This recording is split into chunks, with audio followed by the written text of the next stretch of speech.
Good morning universe, good morning earth, good morning Husky, and good morning Labrador. To this vlog is nandito tayo sa cubicle ko. Bubuksan natin yung in-order natin na ano to. Ang ano to, galing siya ng Tondo, Barangay 91, Sender James. May binura pa rin ito. Ewan ko kung tama yung in-order ko na ito. Fragile.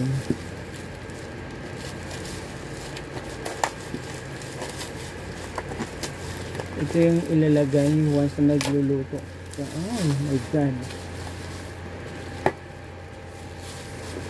Wala ko na ano.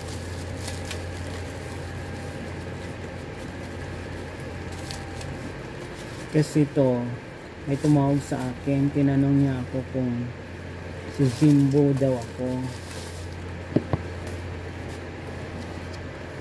Ayan o. Nakita ko yan sa Facebook. Tapos nagluluto ka. Ito yung i-ano mo.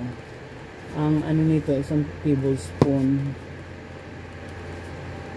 Buksan natin. Oh, shocking.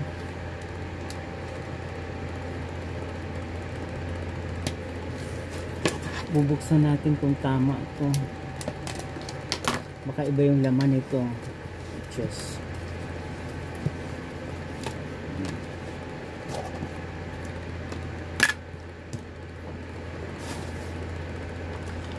ayan siya. Ito nga yung sauce niya. Isang kilo ito.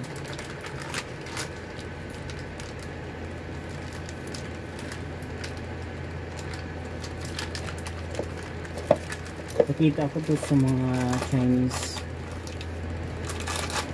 Once na nagluto ka, isang kutsara lang ilalagay mo nito.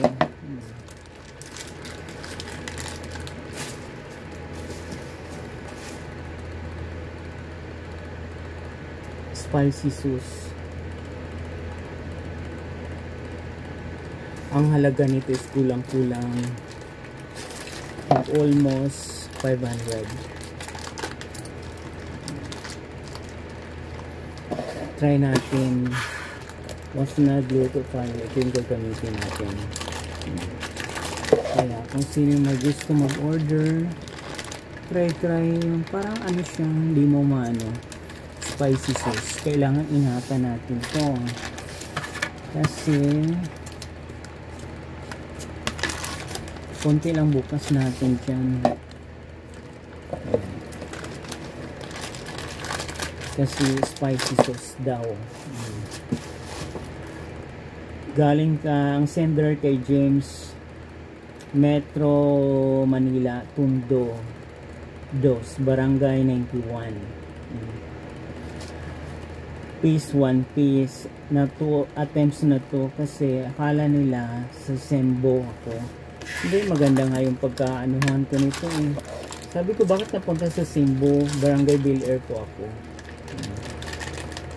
We will try tomorrow. Magluluto ako ng ano, kung anong masarap nito. Kaya sa may gusto mag-order nito, spicy sauce, good spicy sauce pouch. Pouch lang pala to. Yan o. Hindi mo siya maano kasi Korean yung mga ano niya. Pero na ano ko na siya, napanood ko na siya sa TV. Kaya in-order ko siya. We will try so that we will improve our cooking in our house. Diba? Yan siya. Buti hindi ako na-scam nito. Salamat kay James, Barangay 91, Tondo 2, Metro Manila. Kasi kung sino may gusto mag-order, pwede kayo mag-order sa online. Ayan. Kailangan ingatan talaga para hindi siya masayang. spicy sauce. Kung sino may gusto mag-order, pwede po kayong mag-order sa online. Magandang buhay mga kapamilya. God bless everyone.